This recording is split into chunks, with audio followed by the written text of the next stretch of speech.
बत्रा हत्याकांड में बड़ा खुलासा। जी हां, पुलिस ने रायपुर के अभनपुर में नितेश बत्रा हत्याकांड का खुलासा कर दिया है और ये पूरी वारदात लव ट्रायंगल के चलते रची गई थी। इस पूरे मामले में दो बालिग और एक युवती भी हिरासत में ली गई है और कुल 5 आरोपियों को गिरफ्तार किया गया है। मुख्य आरोपी श्याम सुंदर ने साजिश रची थी और युवती ने नितेश को बुलाया था, जहां पर उसे लोहे के पाइप से हमला किया गया। गिरने के बाद श्याम सुंदर ने गला दबाकर उसकी हत्या कर दी और इसके बाद शव को ऑटो में ले जाकर सुनसान जगह गड्ढा खोदकर उसे दफन कर दिया।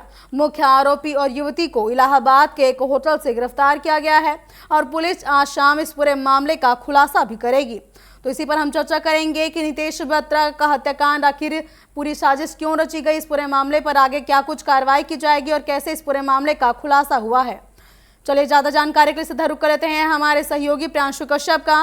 प्रियांशु, जैसा कि अभनपुर से नितेश बत्रा हत्याकांड का ये मामला सामने आया था, जिसके बाद काफी ज्यादा तफ्तीश की गई और अब इसका खुलासा भी हो चुका है, इस पूरे मामले की खुलासा आखिर कैसे हुआ?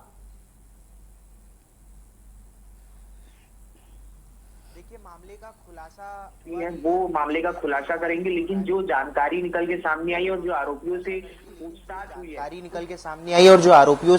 पूछताछ हुई है उसमें बहुत सी बातें निकलकर सामने आई है। 17 मार्च से जो नितेश बत्रा थे वो घर से गायब थे, उसके बाद उनकी गुमशुदगी की रिपोर्ट दर्ज कराई गई और उसके बाद ठीक एक दिन बाद अभनपुर के आगे गांव 5 किलोमीटर आगे गांव में जो है एक व्यक्ति की मृत हालत में रेत में धंसा हुआ एक लाश पाया जाता है, जिसकी पहचान नितेश बत्रा के रूप में की जाती है। इसके बाद पुलिस अलग अलग एंगल से जांच करती है, परिवार के लोगों से पूछताछ करती है, कॉल डिटेलिंग भी खंगाला जाता है, जिसमें 3 से 4 नंबर ऐसे रहते हैं जिसमें लगातार कॉल पे बात होती है। उसमें एक लड़की भी रहती है जिसमें श्याम सुंदर नामक व्यक्ति जो मुख्य आरोपी है उससे बातचीत हुई रहती है फोन में। उसके बाद पुलिस उन लोगों तक पहुंचती है, पूछताछ करती है, जिसमें ये बातें निकलकर सामने आई कि लव ट्रायंगल था। जिसके बाद जो युवती ने धोखे से युवक को अभनपुर के पास बुलाया और उसके बाद जो मुख्य आरोपी है श्याम सुंदर, उसने लोहे की पाइप के रॉड से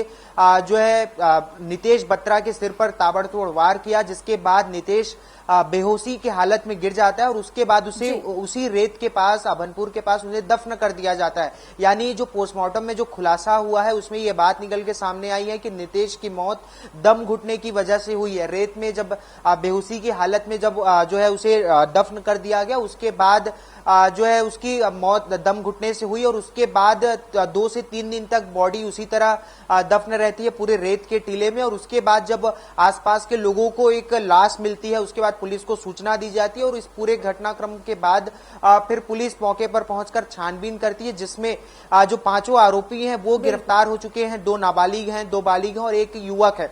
इन 5 को जो है पुलिस रायपुर ला चुकी है। एक जो युवती थी उसे इलाहाबाद के होटल से गिरफ्तार किया गया है और कुछ ही देर बाद जो है रायपुर डीसीपी जो है इस पूरे मामले पर खुलासा करेंगे, विस्तृत जानकारी देंगे कि लव ट्रायंगल में किस तरीके की परिस्थितियां निर्मित हुई कि जिसकी वजह से जो है नितेश को उन लोगों को मौत के घाट उतारना पड़ा, या फिर पैसे के लेन देन की चीजें भी थी, या फिर ब्लैकमेलिंग की कुछ खबरें भी सामने आई थी क्या, क्योंकि लगातार अभी जितने लव ट्रायंगल की खबरें आ रही हैं या फिर प्रेम प्रसंगों में जो मौत की खबरें सामने आती है, जो हत्याएं की खबरें, उसमें ब्लैकमेलिंग काफी बड़ा मसला रहता है। लड़की के माध्यम से ब्लैकमेल की जाती है या फिर लड़कों के द्वारा जो ब्लैकमेल की खबरें सामने आती है, न्यूड फोटो वायरल करने की धमकियां होती हैं या फिर पैसे की उगाही या लेन देन की बातें भी, बहुत सारी तमाम चीजें जो क्राइम में लगातार देखने को मिलती है, ये सारी चीजें भी इसमें हो सकती हैं।